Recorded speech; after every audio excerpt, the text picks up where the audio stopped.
A buongiorno. I actually don't know what that means. I think that means good morning, good day.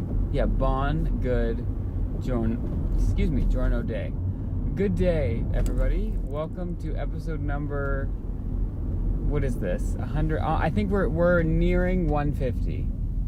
If that makes you feel any better. Episode nearing 150 of the Nobody Asked for This podcast. How exciting. I'm doing a special episode. I don't do this often, but I am stuck in what I would call traffic. No, it's objectively. I'm in traffic. Do you know when you're moving, but it's just taking forever? That's the worst. I would rather just know, okay, I'm trapped here for 2 hours. As opposed to oh no, maybe it's only an hour. Oh no, now it's an hour and a half. Oh, okay, and then it's just gonna take me 2 hours anyway. But there was some hope. I'd rather just know the facts. I also am a little bit confused how my phone is able to tell me how long I'm going to be in traffic for. That doesn't make any how does that make sense? What is the technology that some smart person created to make it so that it can tell you to the minute, and it's usually pretty accurate. It can tell you to the minute how long it's going to take you to get from point A to point B.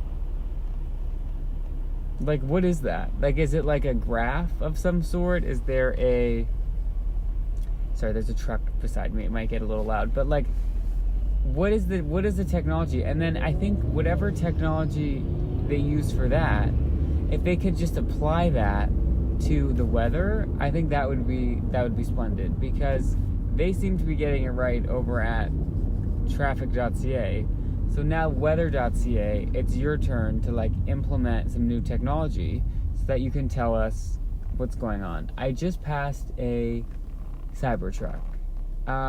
No offense if anyone listening has a Cybertruck. I feel like I'm not a Cybertruck show per se. I don't know that my audience is crawling with Cybertrucks. Also, the fact that I just said my audience, when I know for a fact no one listens to this, makes me want to turn off this microphone immediately and never do this again. Regardless, I just have questions. First of all, who designed it? Whose idea was it? Why is it so boxy? 2, no offense, it's ugly.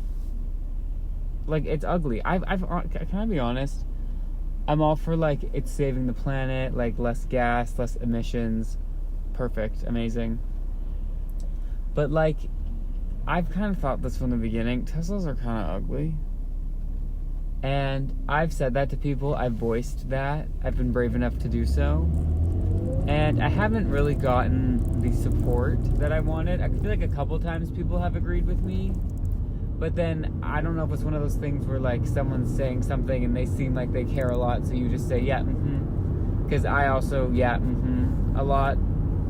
It's actually a quality I'm trying to work on. I really want to say, if someone says something that I disagree with, I should be oh, actually, no, I don't watch that show. As opposed to, oh, yeah, no, I love that show. Because I'm just trying to be nice, but really it does make you a bit of a liar. So that's a whole separate topic. But regardless, I've thought that these cars are ugly for a while. And then I was driving, it was probably about a year, maybe a year and a half ago. I was just driving down the road minding my P's and Q's. Which add that to the list of sayings that I know what they mean, but I don't know why they mean that. P's and Q's. Don't know what that stands for. But I was driving down the road and I got a chill when I saw the Cybertruck, and not a positive chill. It was quite a negative chill, because it literally seemed like something was coming to take it. The aliens have landed, and they're taking over. Does that thing get satellite? Is there? I feel like there should be an antenna, and it doesn't even seem feasible. How do you go through the drive-through? It's so boxy, and I'm not the best driver. I actually feel like I'm getting worse the more I drive. But I learned how to drive on a bigger car. I know how to parallel park a bigger car. I know how to go through a tight a tight turn on a McDonald's drive-thru. Like, I can do that whole thing. But still, like, that is a boat. Like, that's, like, beyond a big car. It's not even the size of it. Because really, like, as long as it's car-shaped, like, it can be as long as a limo. Like, you can figure it out. Obviously, a limo is a bit long. Which, I have questions about limos. Like, what is the point? Like, truly, what is the point of a limo? Just to look fancy? Is there any sort of, like, functional purpose to having a car that long? And if anything, I feel like it would be a hindrance. So, like, if you're a rich, important, powerful person and you have to get around, I would choose, like, a Fiat, like a smart car, before I chose a limo. That seems so limiting. Like, what if we have to make a sharp left turn? What if the people trying to steal my money, because I'm rich and powerful in this situation, don't forget, what if they decide to start chasing me and then we need to move it, but I'm in a stretched limo that can only go so fast and can only turn so quickly and needs like a bunch of notice, because you probably need to get like 3 lanes over so that you don't hit the person or like cause any collisions. You know what I mean? Like, how is that luxury? It just seems like you're just trying to like prove that you're fancy, which sounds very similar to my opinions on the Cybertruck. Why? Like, just have a bumper sticker that says, I have a lot of money, and drive a regular car. Like, you don't have to do this. You don't have to drive a boxy car that you probably don't even want to be driving. I can't imagine, like, it's probably an arm workout to drive that car. Because, like, I feel like the bigger the car, the, like, not harsher, that's not the word, but, like, the more, like, not friction, what is the word? The more resistance there would be on the steering wheel. And there's no way that is, like, an easy car to turn. So you can't even look cool driving it. Not that the point of driving is being cool, like, you should 10 and 2 always, but, like, if you wanted to, like, drive in a cool posture, you probably can't, because you need, like, both 2 hands to be, like, fully engaged on the wheel. It's a workout. Maybe I need to test drive one so I can back up all of these facts. And I know it sounds like I'm just being a hater, because, like, never would I be able to afford one. I mean, unless this podcast takes off, I don't know. But I wouldn't want one. Again, this is kind of like saying, oh, I am not going to the party I'm not invited to because I don't want to. It's like, well, that's good. At least everyone's on the same page. But I just don't get, I have questions, and I feel like I just had to voice them, because what the heck? Like, what is happening? And they're just showing up more and more and more. I was near a gas station the other day. And by the other day, I mean, I think it was 6 months ago. And there was like some sort of mass delivery of these Cybertrucks. There were like 15 of them on a truck of its own making. Like on the, I don't even know what it would be called. Like, what is that? Like, have you ever seen a car be delivered? There was like 10 of them in it, and it's like this big, long extension on the back of the truck that just has Cybertrucks. Excuse me, I'm very I'm yawned today. I'm yawning. But yeah, the Cybertrucks, I don't know. I don't agree with it. Or not that I don't agree with it, I just have questions. It's not for me. If it's for you, that's beautiful. Again, save the planet. Greta Thunberg, like, I'm down for that aspect, you know? But I would personally go for like a Nissan Leaf before I reached for the keys of a Cybertruck that looks like I know something that you don't know about the impending like apocalypse. Also, I've thought a lot about this, about like the apocalypse, because I'm sure it's coming. I'm not necessarily like an alien, like conspiracy theorist person, although I think I do believe in aliens. Like, I'm just gonna say yes, because I feel like we might never know for sure. So like, let's just say yes. Like, it's never gonna be like, oh, 100%. I just feel like there is like a lot of evidence that people, including myself, have ignored for some reason. It's almost like we don't care if there's aliens. Like, we don't care about finding out the answer. It's almost like when you're watching a show or watching a movie, like, there's a reason you're not Googling the ending. It's because you don't actually want to know. But in the moment you think you want to know, I don't want to know whether or not there's aliens, because then how am I supposed to have that conversation that everyone has that ends with, well, we can't be the only ones. Which, again, I agree with, but it is just one of those things where everyone says it like it's an original thought, but it's not. Like, I say it probably 3 times a week. That's my favorite. Like, if you ever need, like, an icebreaker question, or you're just, like, getting to know someone, oh, do you believe in aliens? I promise you, the sentence, we can't be the only ones, we would be stupid to think we're the only ones, comes up, like, 3 times. And people say it like, now I have an original thought here. I've just done the numbers, and there is no way we are the only creatures on the earth. So shout out to whoever said that for the first time, because like we're all copying you. And we'll continue to. But yes, those are my Cybertruck questions. If anyone wants to answer, if anyone wants to get back to me, you know where to find me. podcastnobodyaskforthis.podbean.com or whatever the website is. I don't know that there's a contact us section of podcastnobodyaskforthis.podbean.com, but that's okay. Like you'll find. I trust the truth will find me before I have to go looking for it, you know? Anyway, I am coming to you live from April. Last we spoke, it was March. I actually don't remember like a lick about the last episode, to be honest. So hopefully it was good. Sure, I think it was our best one yet. But what was the last episode? I'm getting all the weeks confused, but I believe it was still March, because yesterday was April 1st. Now, April 1st is obviously, at least in my neck of the woods, it is April Fool's Day. And here's the thing, I love a good joke, I love a ha-ha, I'm down to clown. I'm not a particularly prankful person. Like, I don't love a prank. I don't really like watching pranks. I was never really into Punk'd, that show where people got pranked. It just makes me feel bad. Like, I'm just too much of an empath. Not really, but like it's just like cringy to me a little bit, and I feel bad. Like, I'm not out to trick anybody. Like, maybe I'll make fun of someone from time to time, but like in a very nice way in front of their face, you know. But just like to make someone believe, like, it just feels wrong to me. Like, you're essentially like gaslighting someone, which I guess we didn't really have that terminology when Punk'd was on, but like, well, I'm sure we did, but it just wasn't as popular, the term gaslight, until recent years. But like, that could be really damaging to someone. Like, that could be traumatic, and I'm not out to traumatize anybody.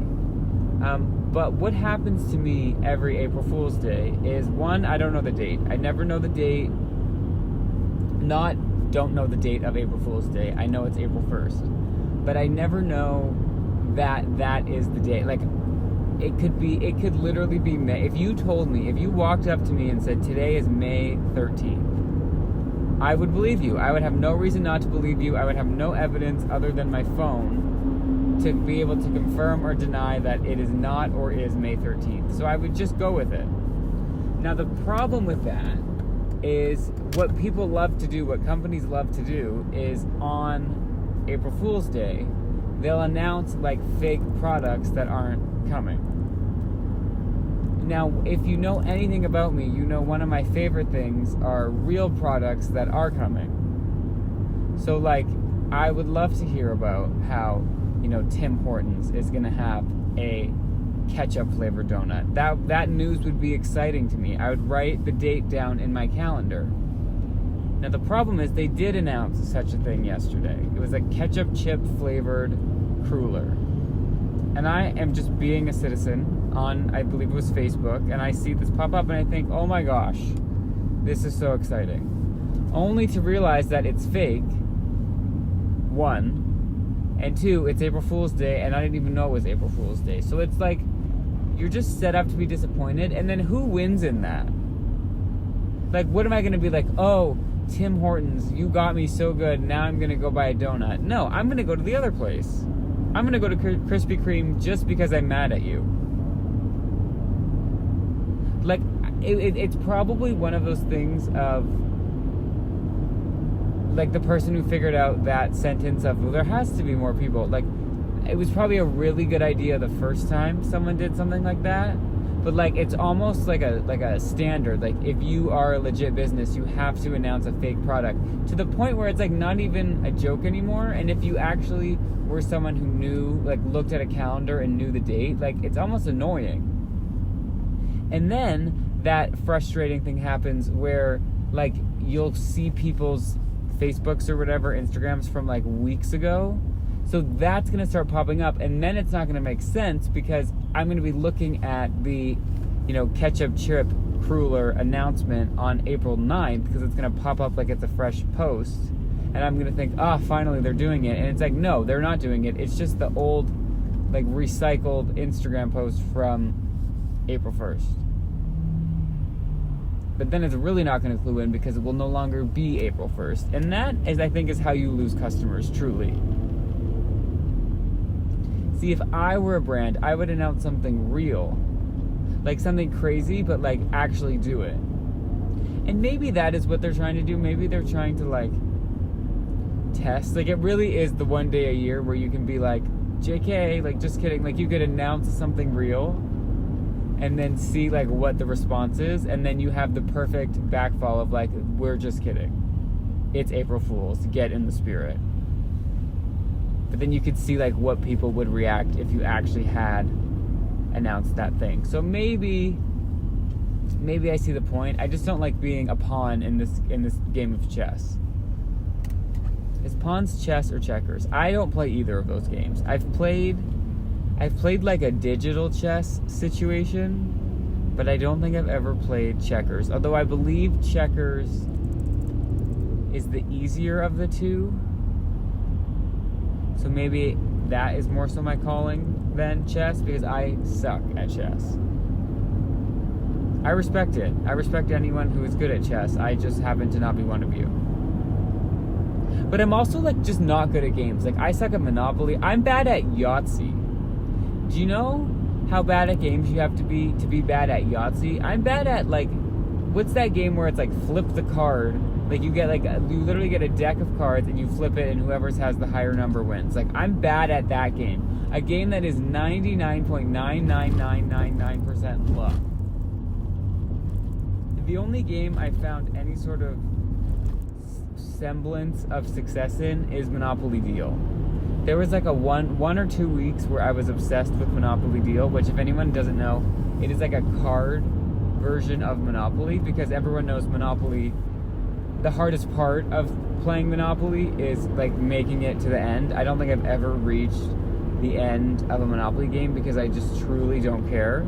But, like, I like the concept. Like, I would like a quicker, faster version, which I'm sure does exist, but, like, I just have a bad taste in my mouth. So when I found out that they have a card game version, I was like, okay, cool, let's do this. It was so fun. I played multiple times a day, every day for like 2 weeks. This is probably like a year or two ago, and I haven't picked it up since, and I don't think I could even explain the rules. But I figured it out once, and I can figure it out again, because that was the only game that I wasn't terrible at. So, do we have a deal? For that reason, I'm out. Does Shark Tank still exist? Is, like, Shark Tank still a show that you can go on? I feel like TikTok really made, and I don't even have TikTok, but I feel like it made, and I've been locked out of my Instagram, so that's why I was scrolling on Facebook, if you were wondering. But I feel like TikTok, like, is Shark Tank now. Like, we are all sharks. Like, if you see something on TikTok you can buy it, and that's like your investment in it, and then they can eventually get bought by, like, bigger brands. Why did I become a communications and marketing expert all of a sudden? Maybe that's what I should do. It's getting hot. It was like pouring rain 2 hours ago, and now I'm sweating. I don't like that. I don't like this kind of transitional time where you need to bring a jacket, but you don't always have to be wearing a jacket. And like, yes, you might step in a puddle, but then you also could probably get away with wearing like more of a spring shoe, whatever that may be. But then like it might start raining, so like get your mud boots ready type thing. Oh no, there's something on the road. That always scares me when like you're just driving, and then there's like someone's like IKEA dishwares just like on the road. And then you have to like skirt around it. And then who picks it up? Like, is there a company that like you can call and be like, yeah, someone lost their rug?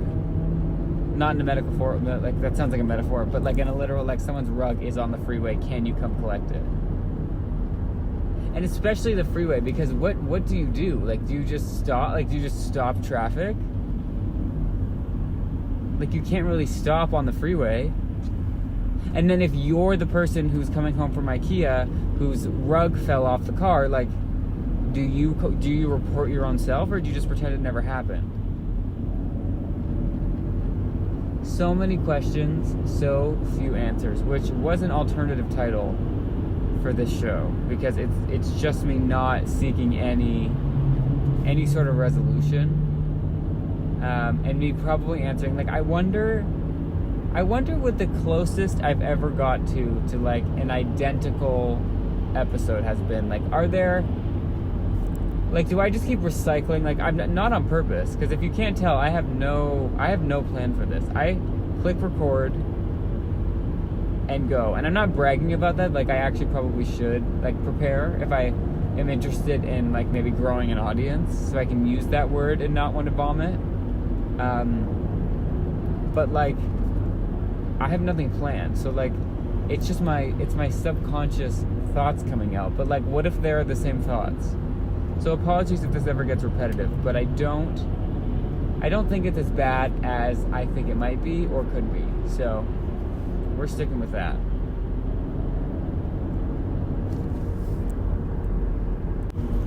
I need some water. Apparently screaming into your phone as you're driving about random topics is really dry on the throat.